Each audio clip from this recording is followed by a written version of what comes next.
over 22 years of experience as a sales professional, specializing in account management. In 2011, she joined the Bongo International team with a focus on cultivating new business, and has been instrumental in Bongo International's growth by helping retailers with their international e-commerce challenges and opportunities.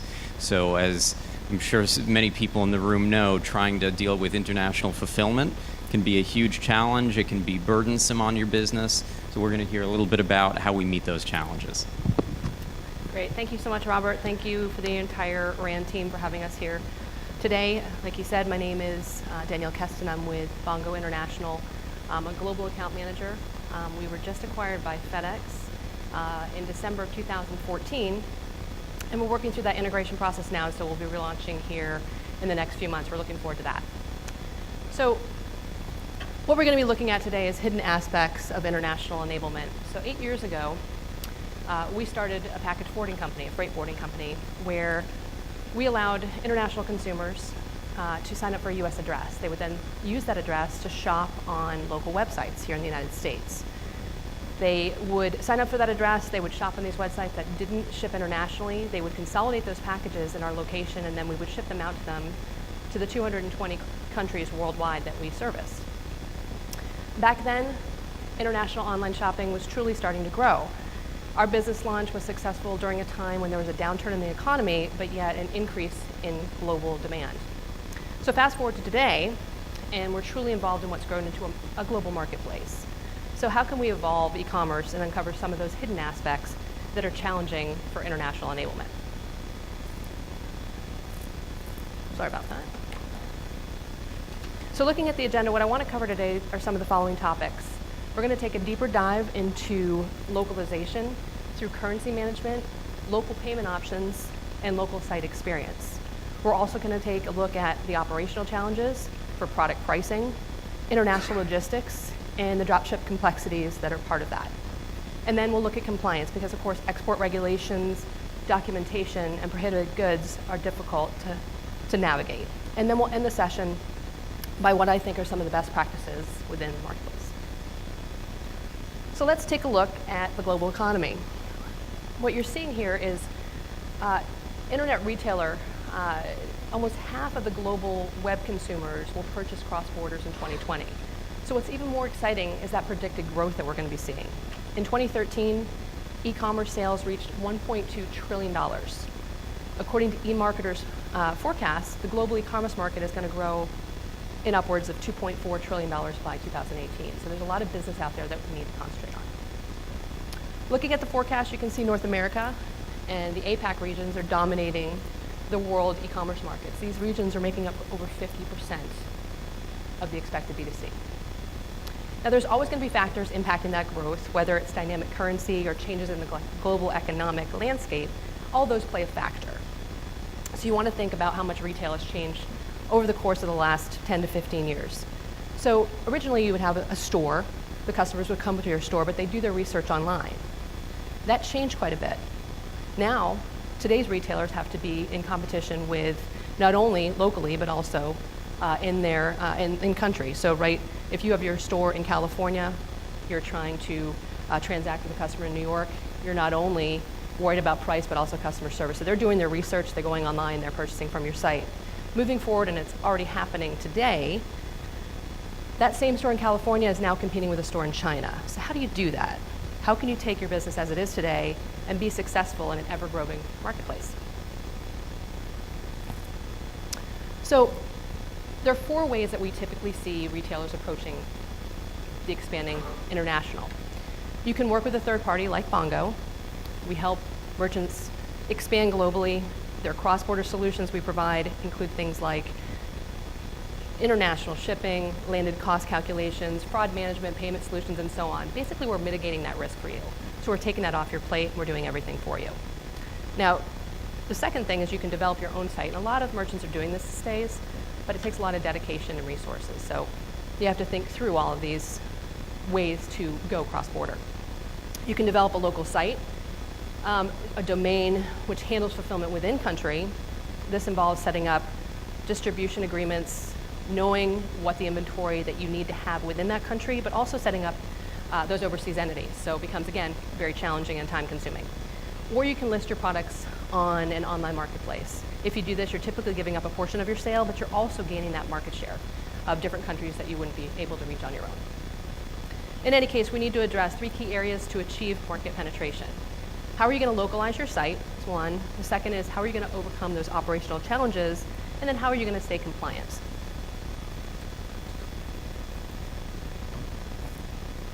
So localization, we're going to start there. When I first started in this global e-commerce space, customers were just happy to make a purchase from a US website. So one of our first successful testimonials, and part of actually my training, was talking about a customer in Australia who was looking to buy a baby stroller. Now, you might be asking yourselves, why wouldn't they be able to buy that baby stroller in Australia? Well, they can, they absolutely can, but they just don't have the choices that we offer them on that online store in the US. They also, from a pricing perspective, it maybe made more sense to them, right? So they went to the website, they did their pricing. Even with duties, taxes, shipping, and insurance, the customer was able to buy it cheaper from a US website versus buying it in country in Australia. So once again, customer just happy to make that purchase. This landscape has changed so much over the last couple years when it comes to e-commerce. Consumers now have access through their mobile devices, through their tablets. So they're doing a lot more of shopping in hand, right? So you want to make that experience the best you possibly can. So you've got to think globally, and that's our focus. Providing localization is key to this in this emerging global marketplace. And so how do you make a customer feel like they're not just shopping on a US website, they're not shopping on a foreign website? How do you do that? Well, the first aspect is currency management. You want to be able to have the consumer come to your website and be able to see in their local currency. So according to Revenue Wire, 13% of international consumers will abandon their cart if it's not in their local currency. So you want to make sure that you're giving them that transaction with what they're used to seeing. Now let's take that one step further. Not only do you want to show it to them as they're doing their shopping, you also want to provide that as the ability to settle in localized currency.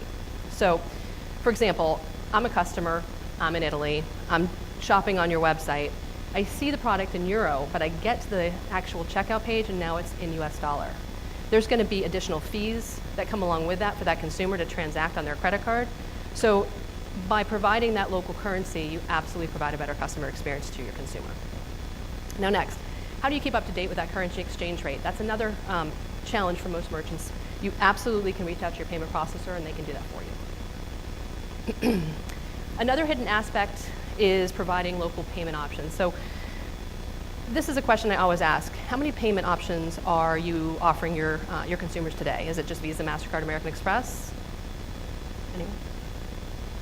PayPal? Okay.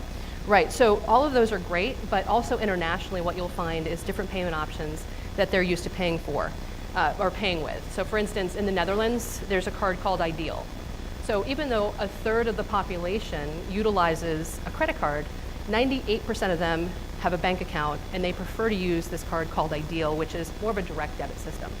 So again, going back to localizing the experience, giving them what they utilize in country. Local payment options also become important during holiday promotions. So I don't know if you've heard of Singles' Day in China. It's a huge holiday for them. It actually dwarfed our Black Friday by 4 times this year, so huge. By offering those local payment options, you're going to convert more. Now you got to think about also customers come to your website and they don't have a major credit card. They may have to do a wire, and that's going to cost them money and time to go out and do that. It's also a really cumbersome process, and they'll experience extra fees with that. And the last piece of this is local site experience. How's the customer going to understand your messaging? So how are they going to navigate around your website? Translating your site will help cater to over 70% of the global community that's non-English speaking. And there's different third-party services out there. You can either do machine translation or even human translation for that matter. And if you do translate the website, how are you going to handle your customer service? Are they going to have multilingual capabilities?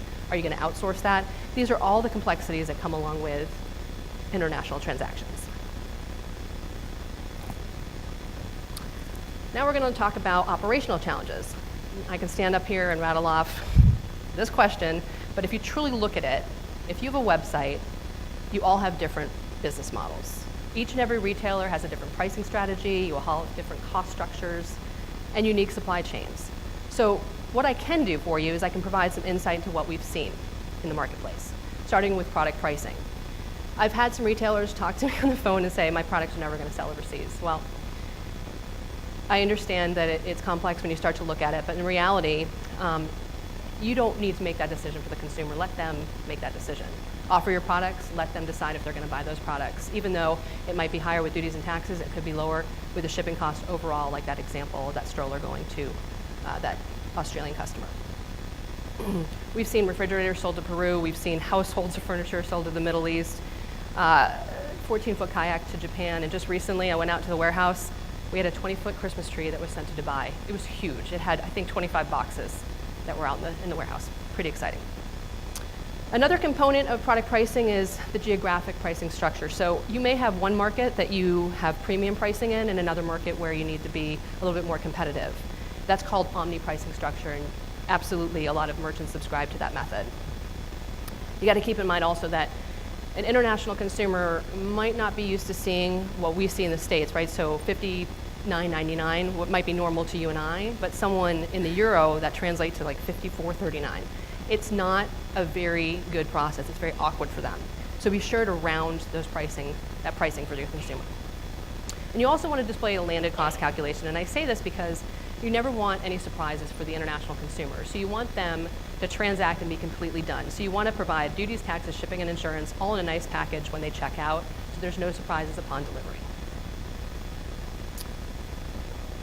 So now you have a consumer that's purchased your product. Now what do you do with it? How do you get it there? There are 100 topics we can discuss: what carriers to use, the different transit times, the different shipping costs, and international returns. But what I want to focus on right now is the importance of proper packaging, which is huge, and also dropship complexities. I'm going to be using, when using common carriers, it's important to understand how that packaging is done. So how are you moving product?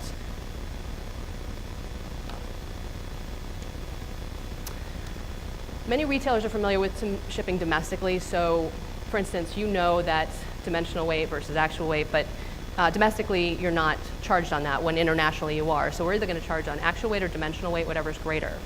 And so the best way to think about this is, what is the space on a plane? How are you taking that space up? So here's a great example. So a couple years ago, we ordered a map in our office. It was huge. It was the size of this screen here, right? We ordered this, and we got a box in a few days later, and the box looked like it was the size of a bike. It was 5 feet tall by 5 feet wide, and we were excited that maybe we got a present. Someone sent something fun to us. And in reality, we opened that box up, and in the bottom of that box was this large tube. All that wasted space in the box. So this 4-pound package now could have been a 30-pound shipment, but internationally it would have cost them $130 to move that product. So the reality of that is you just really want efficient packaging. So with Bongo, what we've done is we've resolved ways to repack items to ensure the proper billable weight. So when items come in, we're only charging off the items themselves, not off the exterior box it comes in. So we make sure that it's very efficient in the way those items are moving internationally. And what if you're working with drop shippers? There's a whole nother complexity, right? So do they ship to you? Are they shipping to you? Are they shipping directly to the customer? Do they even ship internationally? What happens when you have multiple orders? Are you going to consolidate those multiple orders in one location? Do you just not carry those items that they are shipping to you? Well, none of those are good options. So you really need to choose a consolidation facility so that the shipment can arrive and be consolidated and ship out. Now look at export regulations, documentation, and prohibitive goods. So each country is consistently changing the items and what they'll accept and what they won't. So restricted party screenings, there's multiple lists out there, both foreign and US governments restricting the goods that can move. So for example, you can't ship to known drug smugglers, hopefully you don't know any of those. You can't ship to terrorists, you can't ship to illicit behavior individuals, and these lists will be updated daily, so you need to be up on those lists and make sure that you're not shipping to any of those, because of course that comes with its own penalties. We're going to take a look at licensing now, and there are commodities out there that require special licensing in certain countries. So some products that require licensing that you would never even think of are inflatable boats, maybe golf rangefinders, lasers, even video cameras. You can't ship them to certain countries. Proper paperwork is a necessity to make sure you can move that product internationally, and it needs to be classified with an HS classification number, which is a 6-digit code. It's assigned by the World Trade Organization basically to determine that duty and tax rate. An example of this would be maybe a men's shoe. In one country, they would have it classified to a men's footwear, per se, whereas another country would want it to be men's footwear, leather upper, and rubber sole. That's so that they can charge a completely different duty and tax rate in that country. Some other elements that are part of this paperwork is you want to include country of origin. That basically deals with the country relationship and free trade agreements. So for instance, if you have an item that's coming from China, country of origin is China, and it's moving to Mexico, that could be 1,000% tax rate. So you want to make sure that you have all of this correct. Also, you want to look at tax ID as well, because in Brazil currently what they're doing is they require all their consumers to be able to, or they're requesting all their consumers use that tax ID for the goods coming into their country so that they can monitor it. So if you're taking that international order, you need to make sure you have that field in the checkout. So lastly, we're going to look at prohibitive goods. Beyond the obvious, right? Flamethrowers, shotguns, things that you would never ship anywhere here in the United States. There are other things like playing cards in Spain. Would you ever know that you can't ship playing cards to Spain? I did not. There's a lot of things I've learned from compliance, but in all reality, peanuts can't go to Germany, antiques can't go to South Africa. So think about that for a second. How many of your products can actually move internationally, and are you doing it correctly? Developing that export compliance team to monitor these ever-changing regulations is essential for your business. And so we work with hundreds of retailers across different sizes, and I'd like to leave you with some of the best practices I see within the industry. I work with different retail partners, have done for over 5 years now. Creating that local experience is essential for international. Making them aware that you're accepting international orders, absolutely imperative for you to grow your international business. I coach my retailers to geolocate their customers. So when that customer reaches the website, you know from their IP address, you'll recognize that customer and where they're from. This information, you can provide a welcome mat, you can even provide that currency we spoke about earlier to really localize their experience. A simple call to action, whether it's a banner or an image or a country drop-down, will help the consumer navigate. Now they can come in from maybe a search, so you want that to be on the homepage. And also throughout the site as well. And finally, having the resources, so the proper team to manage shipping, the operational complexities, the customer service, and also the export compliance is key in order to grow your international business. So what I want you to take away from what we just discussed today, because I know we weren't focusing directly on Bongo International, but the global customer is not just an extra customer, it is your customer. The need to develop a site that helps you accept those international orders will keep you ahead of your competition. It'll maintain the branding you've worked really hard to create, and it will also spread your storefront worldwide. So with that being said, are there any questions for me in regards to the hidden aspects of cross-border?